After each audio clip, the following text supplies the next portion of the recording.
Mula noong siya ay sanggol pa lamang, palaging sinasabi ng nanay niyang si Carol na si Agnes ay likas na gising tuwing madaling araw. Kahit wala pa siyang 1 taong gulang, nagigising na siya bago pa magising ang buong bahay. Pero imbis na umiyak, tumatayo lang siya sa kanyang crib, nakatitig sa kanyang natutulog na mga magulang. At masayang bumubulong ng sarili niyang mga bati. Dahil dito, tinawag siyang Sunny, bagay na bagay sa masayahin at maliwanag niyang personalidad. Habang lumalaki si Agnes, hindi naging problema ang pagising tuwing may pasok. Habang ang ibang nanay ay nakikipaglaban pa sa antok ng mga anak nila, si Agnes naman ay gising na bago pa tumunog ang alarm clock. At ngayon na nakatira na siyang mag-isa sa syudad, dala pa rin niya ang dating gawi.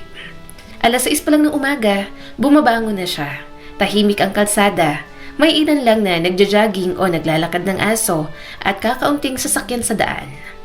Maikli lang ang biyahe niya papunta sa trabaho. Mga 20 minutes lang sana.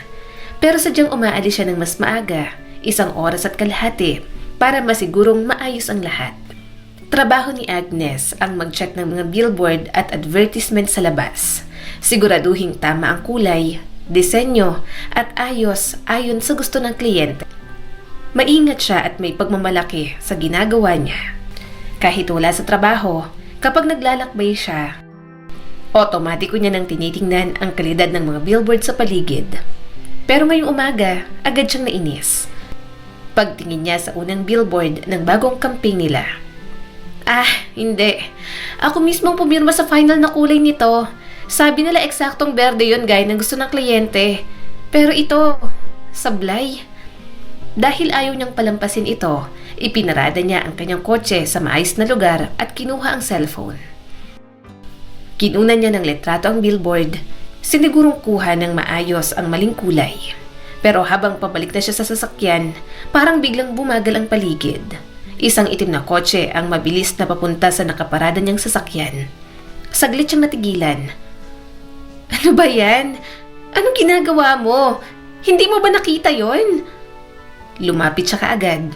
Ang driver ay isang lalaking mukhang pagod at tila walang tulog.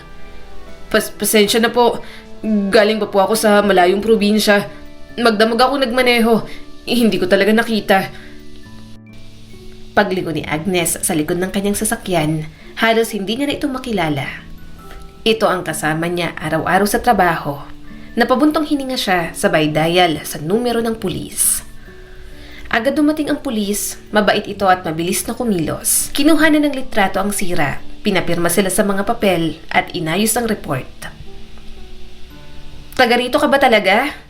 Tanong ni Agnes sa lalaki. Hindi po, dumadaan lang ako. Sagot naman ito. Ma'am, eto na po ang dokumento para sa insurance. Sir, kailangan niyo po akong samahan ngayon. Sabi naman ng pulis. Tahimik na sumunod ang lalaki. Si Agnes naman ay muling sumakay sa kanyang sasakyan. Sa isip niya, hindi na ang billboard ang iniisip niya ngayon, kundi ang abala na dulot ng sira niyang kotse. Paano siya makakapag-inspeksyon ngayon? Parang may bumulong sa kanya. Baka ito ng pagkakataon. Baka pwede ako magbakasyon. Sabihin ko kaya kay Jake. Napangiti siya ng bahagya sa ideyang yon. Ilang oras ang lumipas, sa wakas ay nakarating na siya sa opisina. Pumasok siya sa opisina ng kanyang boss. Preston, kailangan na nating pag-isipan ng vendor natin. May problema talaga. Ang boss niyang si Preston, isang mabait na lalaking nasa late 40s, ay napangiti. Magandang umaga rin sa'yo, Agnes. Magandang umaga rin. Pinadala nila sa atin ang kulay na inaprubahan natin. Pero yung nandun sa billboard, ibang-iba. Nakita ko mismo kaninang umaga. Ipinakita ni Agnes ang litrato sa kanyang cellphone. Baka pangit lang ang kuha, sabi ni Preston. Hindi, Preston. Sa tingin ko niloko nila tayo. Yung mga billboard sa sentro, siguro ay tama ang kulay. Pero sa labas ng syudad, eto ang nilagay nila. Sabi ko na nga ba, masyadong mura ang offer nila. Napakamot sa batok si Preston.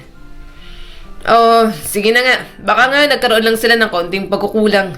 Papagawa na lang natin ulit yung mga billboard. Medyo iritado si Agnes. Preston, isipin mo naman ang mga oras na kakainin nun. Hindi naman to flyer lang sa pantry at sigurado ako hindi matutuwa ang kliyente.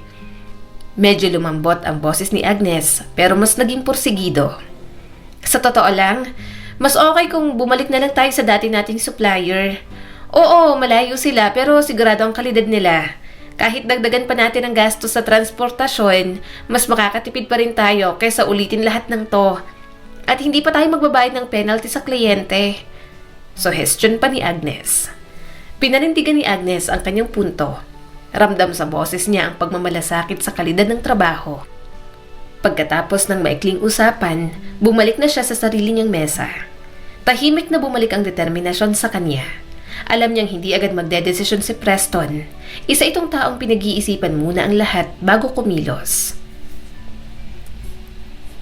Pero alam ni Agnes na itanim na niya ang ideya at alam niyang pagbubulay-bulayan yun ni Preston. Pag-on niya ng computer, napagpasyahan niyang kumuha muna ng kape. Pero bago pa man siya makatayo, tumunog ang kanyang cellphone. Napangiti siya, agad siyang kumalma. May init na gumapang sa dibdib niya habang tinititigan ng screen. Tumawag si Jake. Good morning! Hey, Sunny! Good morning din sa'yo! Masayang bati ni Agnes. Gising na gising ka na naman. Masiglang sabi ni Jake. Siyempre, ikaw, anong ganap? Nasa gym na ako. One-on-one training hanggang 10. Ay, hindi ka pa rin sanay. Ang totoong early bird, gising na ng 6, mahal ko. Ang 10, tanghali na yan. Sige na nga, nakakalimutan ko kasi na fiancé ko ang reyna ng maagang gising. Kumusta naman ang biyahe papunta sa opisina? May nangyari ba? Sandaling tumigil si Agnes bago sumagot. Napaisip kung sasabihin niya ba o hindi. Pero sa huli, napagpasya niyang sabihin ng totoo. Actually, medyo may nangyari. Na-aksidente ako. Okay ka lang? Anong nangyari? Nagulat na tanong ni Jake. Ayos lang ako. Medyo nabigla lang. May isang driver, hindi taga rito yata.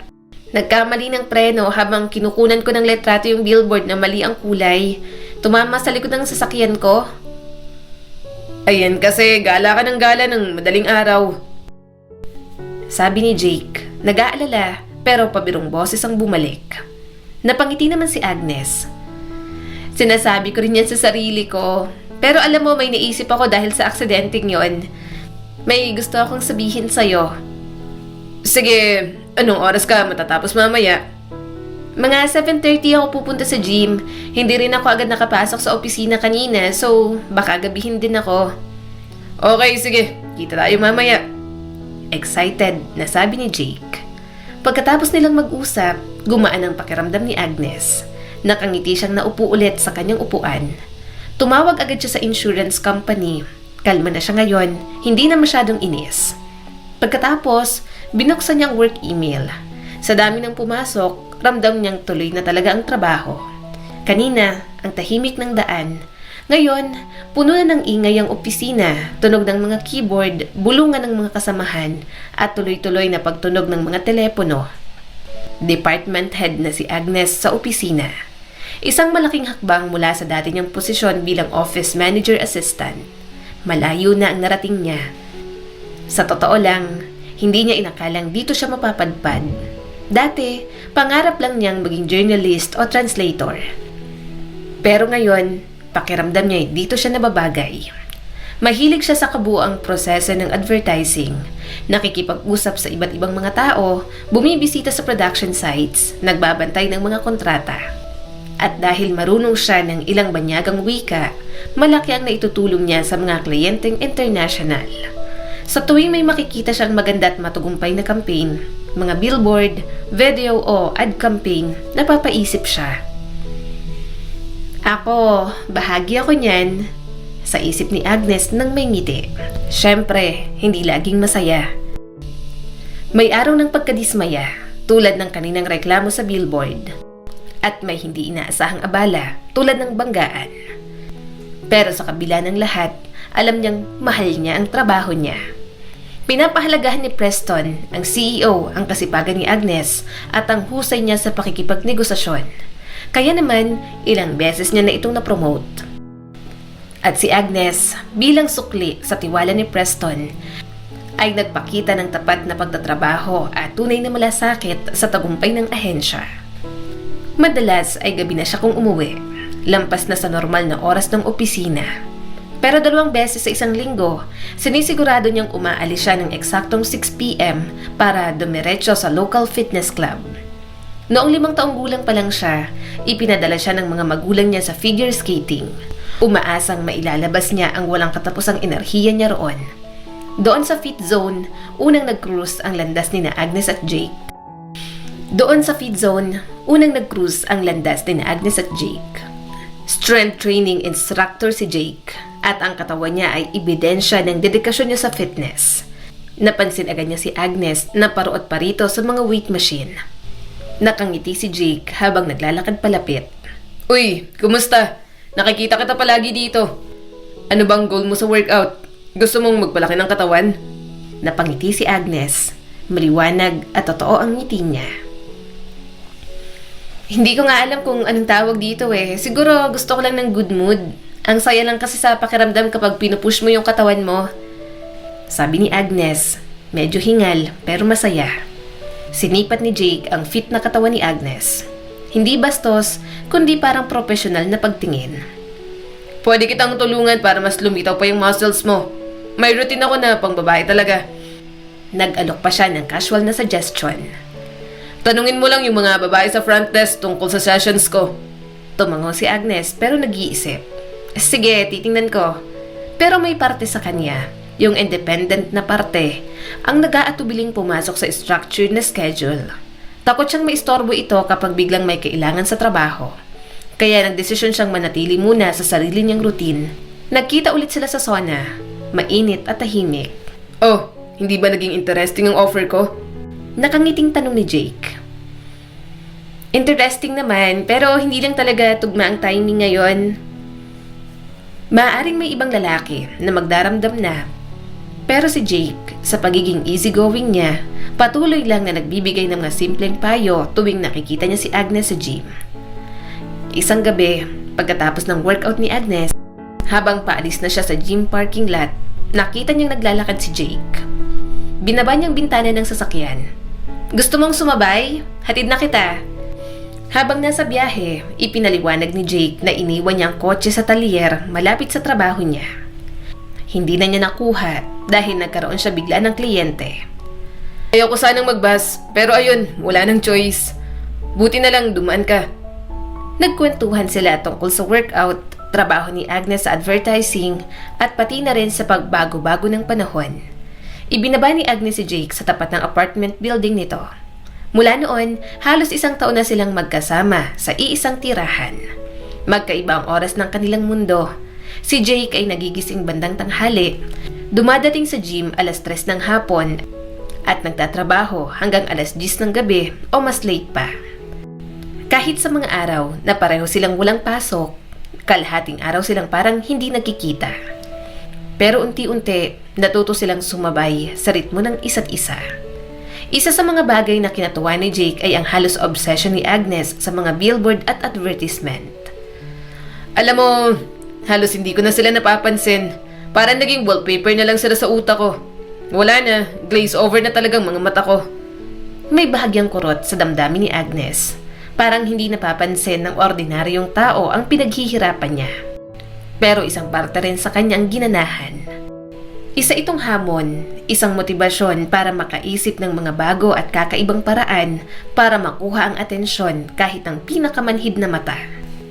Doon siya nagkaroon ng ideya, isang bagong direksyon para sa career niya, digital displays. Nag-propose siya sa mga kliyente nila ng dynamic screens na patuloy ang pag-ikot ng imahe. Hindi ito basta poster lang, gumagalaw ito at tumatatak sa isip ng tao. Isang gabi, naglalakad sila ni Jake sa mall nang mapansin nito ang isang makulay na digital display ng likhang sining ng local na artist. Uy, ang ganda nito ah! Ang galing, napapatingin ka talaga kasi gumagalaw. Napatitig na sabi ni Jake. Napangiti naman si Agnes. Parang TV na billboard, diba? Unang tumutol si Preston. Wala pa raw budget, mahal ang technology. Pero sa husay mangumbinsi ni Agnes at sa lakas ng visual impact ng digital ads, napapayag din siya. At tulad ng inaasahan, naging matagumpay ito. Tumaas ang engagement, naging modern ang image ng kanilang kliyente. Ang problema nga lang, kaunti pa lang ang digital display sa lungsod at halos lahat ay nasa downtown. Kaya pansamantalang isinantabi muna ang expansion hanggang sa mas lumawak ang infrastructure. Isang gabi, pagkikita nila ni Jake sa gym, hinalikan siya ni Jake sa pisngi. Hi love, kumusta ang mood mo? Anong sabi ng insurance? Napabuntong hininga si Agnes. 10 araw daw. 10 araw daw bago nila ma-review ang lahat ng papeles. Tapos baka mga 3 linggo pa bago mapunta sa talyer yung kotse. May mga piyesa pa raw na kailangang orderin. Mga ilang linggo kang walang kotse? Nag-aalalang tanong ni Jake. Mga 2 linggo, baka higit pa. Ang hassle niyan. Disappointed na sabi ni Jake. Biglang kumislap ang mga mata ni Agnes. May pumasok na ideya sa isip niya. Alam mo, baka pwede natin gawing excuse to para magbakasyon. Inalok ako ni Presto ng... Excited na sabi ni Agnes pero agad yung naputol.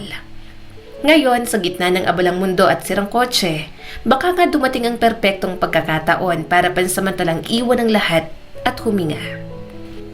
Magandang ideya raw ang magpahinga, sabi ni Jake. Pampawala raw ng stress. Napataas ang kilay ni Jake. Paano yung trabaho mo? Busy ka ba ngayon? Umiling agad si Agnes. Hindi naman masyado. Sa tingin ko, kaya kong iayos yung schedule ko. O sige, saan tayo pupunta? Nakangiting sabi ni Jake. May konting pananabik sa boses niya. Sa isang lugar na wala mo ng trabaho o responsibilidad, yung pwede tayong mag-recharge. Nakangiting sabi ni Agnes. Medyo matagal pa bago ang tag-araw, kaya iminungkahi ni Agnes ang beach. Pero agad niyang napansin ang bahagyang pagmuso ni Jake at ang kunot sa gilid ng mga mata nito. Ang pamilyar na, hindi ako convinced na ekspresyon. Bakit laging beach? Parang wala nang ibang pwedeng puntahan sa mundo. Tumaas ang kilay ni Agnes. Gusto mong ikaw nang pumili? Nagdesisyon si Agnes kung seryoso si Jake sa paglalakbay nila, siya nang bahalang maghanap ng lugar na pareho nilang magugustuhan. Ilang araw ang lumipas, may plano na si Jake. Meron na. Naalala ko yung dati kong roommate sa college. Nakita ko siya sa social media. May sarili siyang maliit na resort sa gubat. May mga log cabin at maraming outdoor activities. Sabi niya siguradong hindi tayo mababagot. Saan naman yon? Sa kagubatan ng Sagada. Medyo taglamig ron pero sabi niya maganda raw ang tanawin. Sagada? Agad siyang napabangon mula sa kinahihigaan. Si Agnes na tinatawag na Sunny, simula pagkabata dahil sa likas niyang kasiglahang gumising ng maaga, ay palaging humahanap ng init. Ang taglamig sa syudad ay isang bagay na kailangang tiisin, hindi niya ikinatuwa. Ang ideya ng paglalakad sa gitna ng malamig na gubat sa malayong hilaga ay nagpapanginig sa kanya. Hindi sa tuwa, kundi sa kaba. Pero nakakahawa ang kasabikan ni Jake. Kaya sa kauna-unahang pagkakataon sa buhay ni Agnes, nag-backpack siya imbes na magdala ng maleta.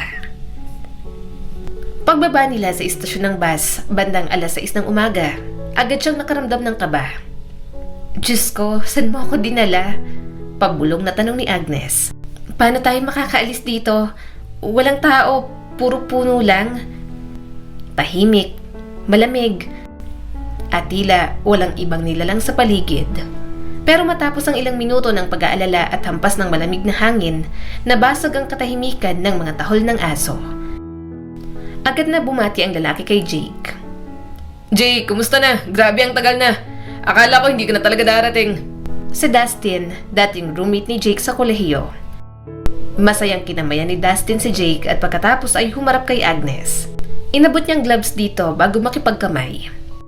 Ako si Dustin. Ikinalulugod kitang makilala. Ngumiti si Agnes. Ikaw rin. Salamat sa pagsundo. Napuno ng tawanan ang kagubatan. Hindi nagtagal, dumating ang 2 pick-up truck. Ipinakilala ni Dustin ang mga kasama niya. Si Caleb. Sabay turo nito sa lalaking may makapal na buhok. At ito naman si Wade. Kaming 3 ang nagpapatakbo ng Nomad's Paradise. Pagkatapos ay itinuro nito ang sasakyan.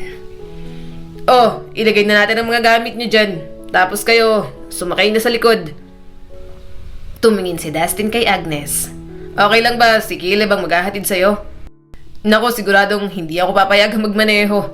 Sobrang bilis ko. Baka kung saan mapuntang maganda nating bisita. Sabi naman ni Wade. Napangiti si Agnes sa biruan nila. Kahit balot na balot si Agnes, natutuwa pa rin siya na tinawag siyang maganda ng mga ito.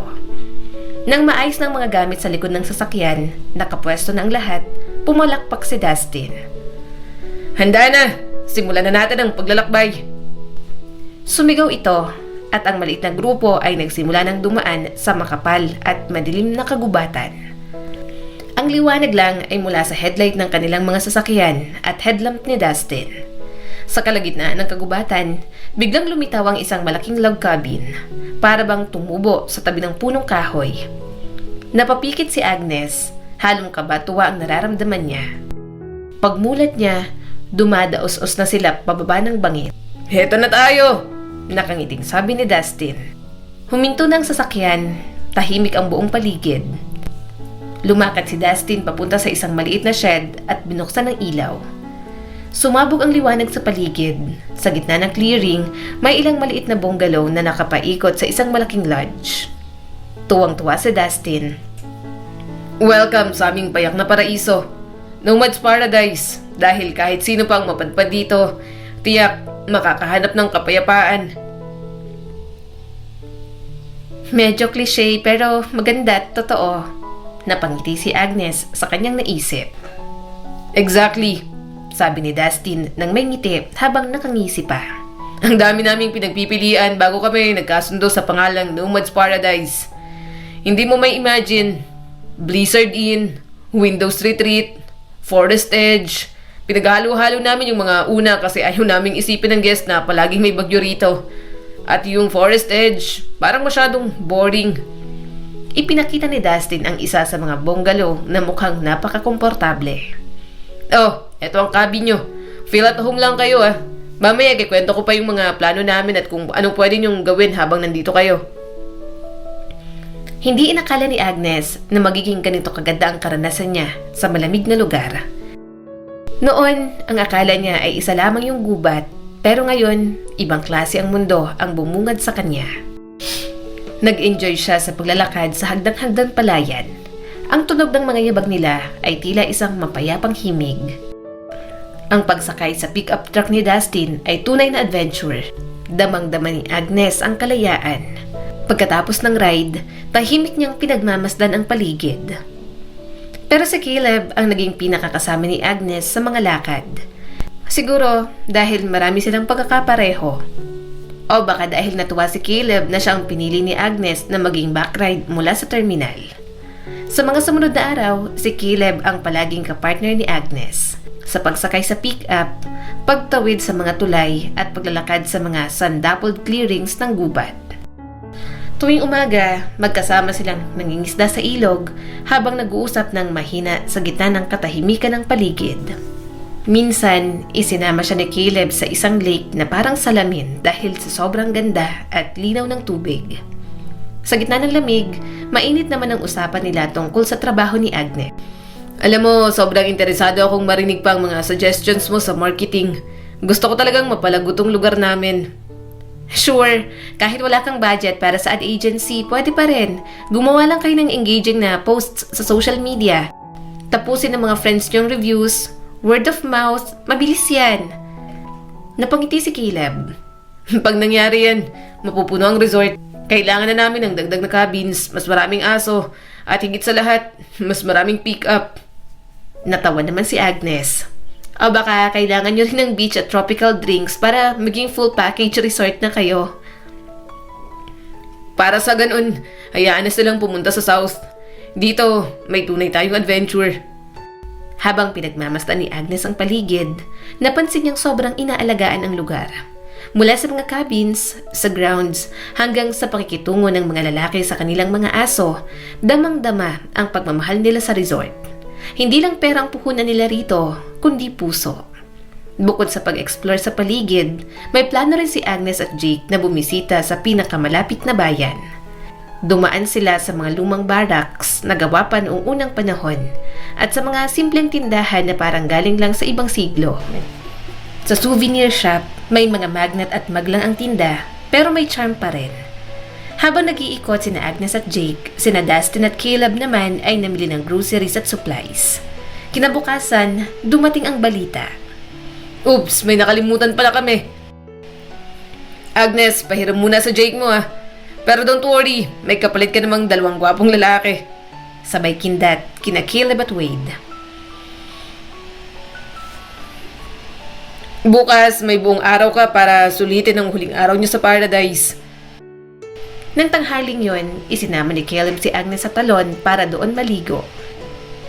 Ang simoy ng hangin, ang malawak na kagubatan, at ang malakas na agos ng tubig, para siyang bata ulit. Pero bumaba bigla ang temperatura habang papalubog ang araw. Pagbalik nila sa resort, ginawa ni Agnes ng sorpresa ang lahat. Nagluto siya ng espesyal na hapunan bilang pasasalamat. Pagkatapos ng hapunan, dumating sina Jake at Dustin, may daladalang mga pinamili. Habang nilalabas nila ang mga groceries, Jake, ano yung hawak mo? Hawak ni Jake ang isang bouquet ng pulang rosas. Sorry, sinubukan kong panatilihin na fresh ang mga to. Jake, pabulog na sabi ni Agnes. Napangiti siya at parang nawala lahat ng pagod niya. Pero hindi pa tapos si Jake. Lumuhod ito sa harap niya, sa harapan ni na Dustin, Wade at Caleb, na natigilan at napanganga. May inilabas si Jake na maliit na velvet box mula sa bulsa. Agnes, will you marry me? Parang huminto ang oras. Napatitig si Agnes kay Jake tapos kay Caleb na tila natahimik rin sa eksenang iyon. Dahan-dahan niyang kinuha ang singsing at isinuot ito. Oo. Mahina pero buo ang tinig na sagot ni Agnes. Pagkasabi niya, sabay-sabay na nag-cheer ang 3 lalaki. Well, celebration time na to. Masayang sabi ni Dustin. Kinuha niyang isang bote ng champagne mula sa ref. Agad namang sumulpot si Wade, may dalang mga baso.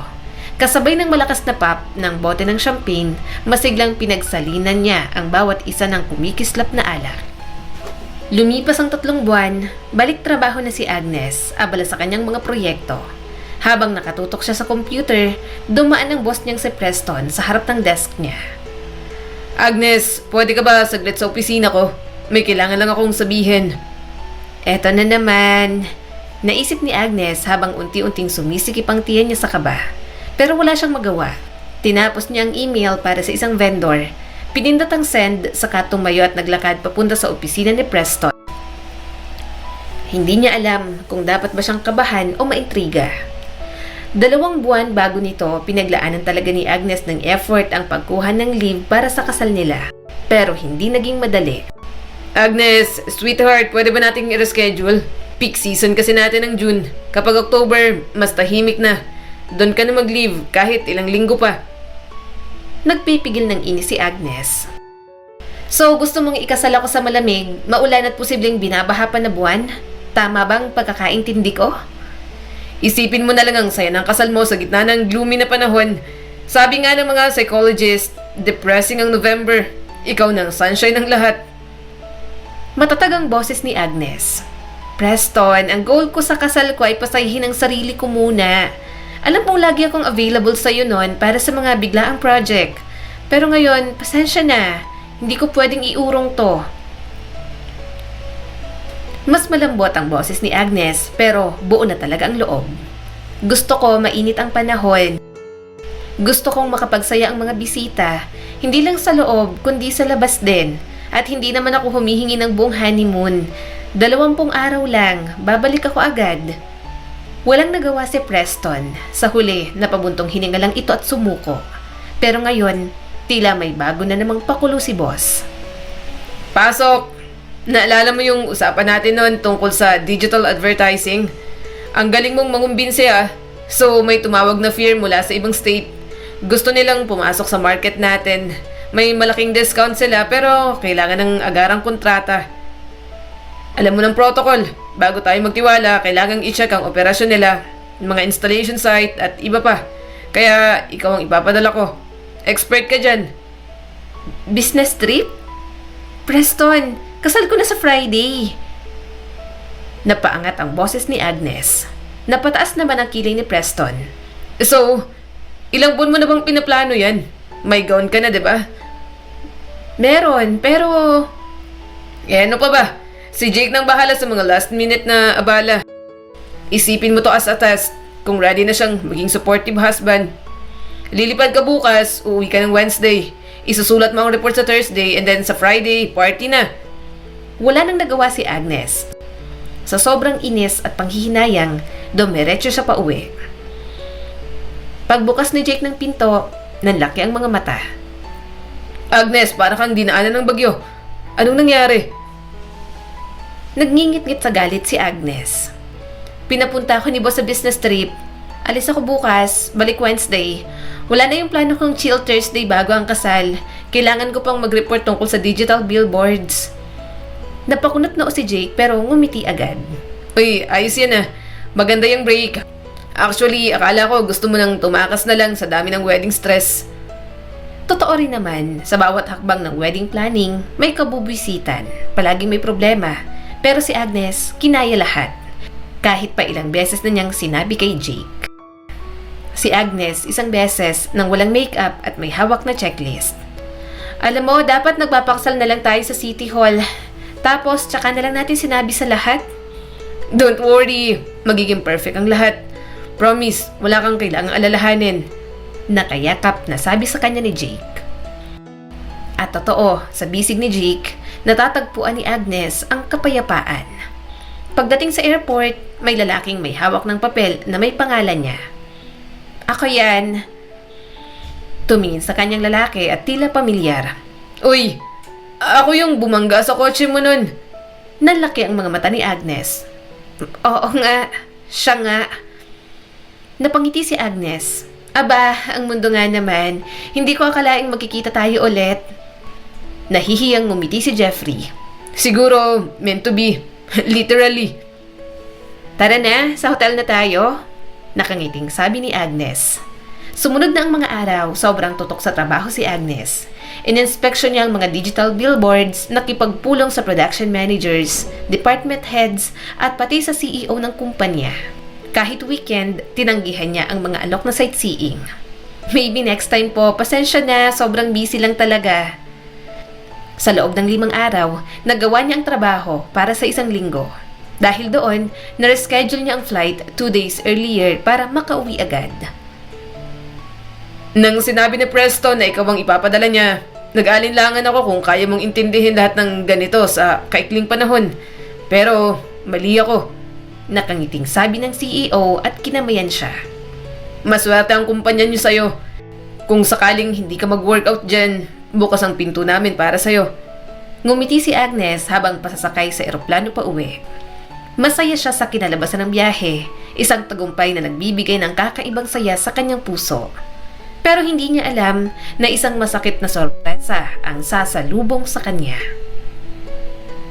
Si Jake, may kausap sa cellphone, mahina pero galit ang tono. Dustin, anong ibig mong sabihin na hindi ka pupunta? Nasisiraan ka na ba ng bait? Ikaw ang dahilan kung bakit ako nandito ngayon. Ikaw ang nagsabing huwag ko siyang hiwalayan noon. Kung hindi dahil sa'yo, matagal ko na siyang iniwan. Tahimik, huminga si Jake at sa sumunod na mga salita, mas lalo pa itong naging mapanakit. Araw-araw may dumarating sa club. Mas bata, mas sexy, mas interesting. Pero sino ang nag-udyok sa akin na bumili ng bulaklak at singsing? Hindi ka na makakahanap ng mas mabuti pa sa kanya. Pakasalan mo na. Di ba ikaw yun? Ngayon, 2 araw na lang bago ang kasal. Hindi ko alam kung gusto ko pa talaga to. Alam mo, kung hindi dahil sa'yo, malaya sana ako. Sana sinabi ko na lang sa kanya na hindi kami bagay. Agad na nadama ni Agnes ang bigat ng mga salitang yon. Hindi niya sinasadya ang makinig pero nang marinig niya ang mga yon, tahimik niyang inalis ang singsing sa kanyang daliri. Maingat itong inilapag sa istante sa tabi ng susi. Tahimik niyang isinara ang pinto mula sa labas. Bumaba gamit ang elevator, inilagay ang maleta sa trunk ng kotse at pinaandar ang makina. Wasak ang puso ni Agnes. Buo ang paniniwala niyang siya at si Jake ay perpektong mag-asawa. Pero ang pinakamasakit sa lahat ay hindi ang pagtataksil, kundi ang kakaiba niyang katahimikan. Parang hindi siya nasaktan. Parang wala lang ang lahat. Pagdating sa sariling apartment, nagpakulo siya ng kape. Lumabas sa balkonahing tanaw ang langit na may mga ulap. Tahimik niyang tinanong ang sarili. Bakit niya ginawa yun? Bakit siya pumayag na pakasalan ako kung hindi pala siya sigurado? Pero baka mas mabuti na rin to. At least bago pa man ang kasal, nalaman ko na kung ganito ako kalmado, baka hindi talaga siyang para sa akin. Kinabukasan, isinabmit ni Agnes ang kanyang trip report kay Preston, kasama ang isang sulat ng pagbibitiw. Epektibo matapos ang kanyang dapat sanay honeymoon leave. Ay nako, ano ba itong mga babae talaga oh? Dahil ba sa pinadala kita sa trip kaya ka nagalit? Magre-resign ka na agad? Hindi naman, nagbago lang po ang lahat. Nasaktan si Preston pero sinusubukang ngumiti. Ibinubuhos mo ang buhay mo dito. Walang pwedeng makumbinsi ka na magstay. Pasensya na po, panahon na po para magsimula ulit. Matatag na sabi ni Agnes. Sa airport, naghihintay si Agnes nang tumunog ang cellphone niya. Sweetheart, Ang nakasulat, larawan ni Jake ang lumitaw. Tinitigan niya ito saglit, tapos isinuwipe pababa. Nilagay niya sa airplane mode. Tinawag na ang kanyang flight. Tumayo siya, bitbit ang maleta. Lumakad papunta sa gate, sa bagong buhay. Mabilis na lumipas ang 4 na buwan.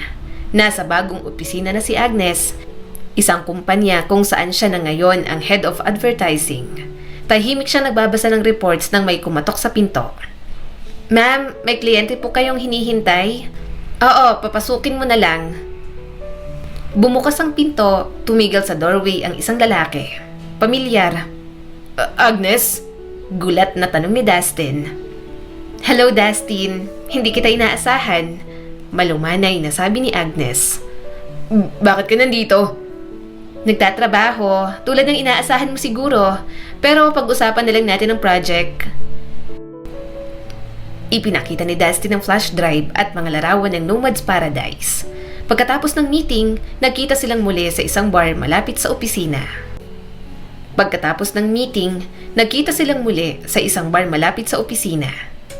Alam mo, bihira akong makakita ng bride na hindi sumipot sa kasal. Kadalasan, groom ang nawawala. Si Jake, naloka. Akala niya sisirain ang reputasyon niya sa trabaho. Natakot akong baka may gawin siyang masama.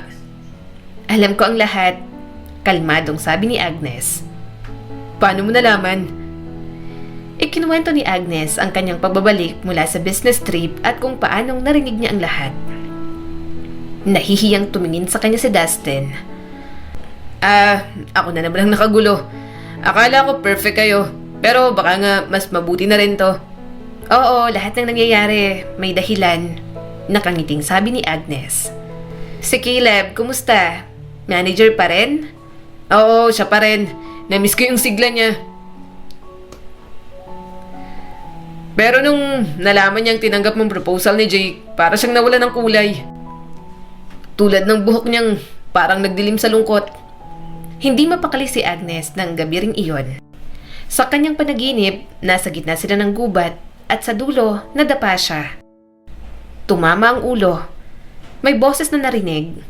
Agnes, mahal kong Agnes, okay ka lang? Tanong ni Caleb sa kanyang panaginip. Binuksan niya ang mga mata, napahawak sa labi at tila naramdaman pa ang halik ni Caleb sa panaginip.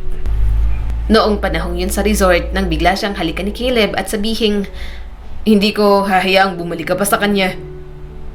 Hindi ako aalis. Pero bumalik siya. Pinili niya si Jake at nakita niya ang mga mata ni Caleb. Basang-basa sa sakit.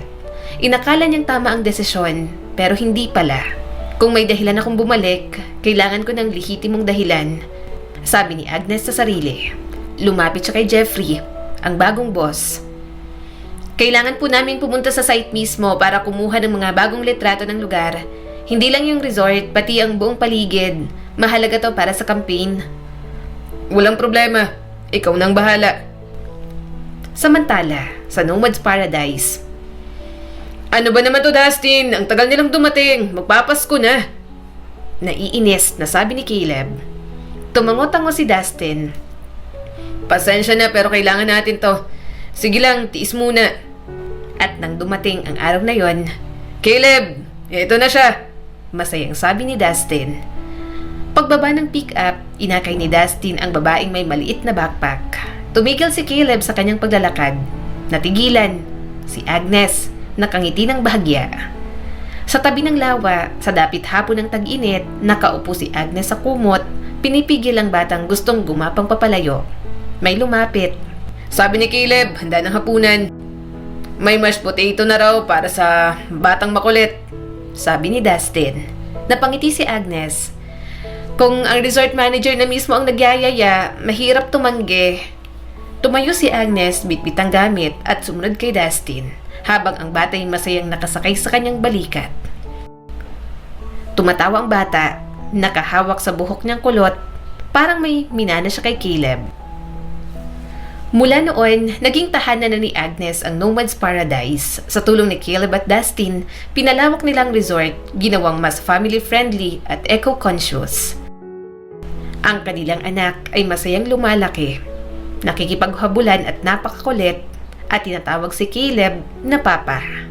At si Agnes, hindi lang siya naging ina o partner kundi isa sa mga pinakakilalang outdoor advertising consultants sa rehiyon. Patunay na hindi kailangang iwan ang sariling pangarap para lang sa pag-ibig. Well, sinang mag-aakalang ang wedding na hindi natuloy ay mauuwi sa kwento ng 3 business partners, isang masayang pamilya at isang batang kulotang buhok na gustong maging snow ranger. At lahat ng yan nagsimula sa isang simpleng business trip, natatawang sabi ni Agnes. Humawak si Caleb sa kamay ni Agnes. At nagtapos sa tahanan nating 3. At doon, tuluyang natapos ang kwento ni Agnes. Hindi sa altar, kundi sa piling ng tunay na pag-ibig, sa gitna ng gubat, katahimikan at liwanag ng isang bagong bukas. Sa buhay, hindi lahat ng akala natin ay para sa atin ay talagang nakatadhana. Minsan, kailangan nating masaktan, mabigo at maligaw para matutong piliin ang sarili, pakinggan ang tahimik na tinig ng puso at tanggapin ang pagmamahal na matagal nang nariyan, tahimik na naghihintay. Hindi sukatan ng tagumpay ang perpektong plano. Ang tunay na tagumpay ay ang katapangan mong tumayo muli, magmahal muli at bumuo ng bagong pangarap. Kasama ang mga taong handang mahalin ka, hindi lang sa ganda ng panahon, kundi lalo na sa gitna ng unos. Pagmamahal na pinaghintay, pinaglaban at pinatawad ay pagmamahal na karapat-dapat panghawakan. At sa dulo, matutuklasan mo, ang tahanan ay hindi palaging isang lugar. Minsan, ito'y isang tao, isang yakap, isang pangako. Muli, ako po si Skylar Guro at sana'y may bago na naman kayong natutunan sa kwento natin ngayon. Maraming salamat po.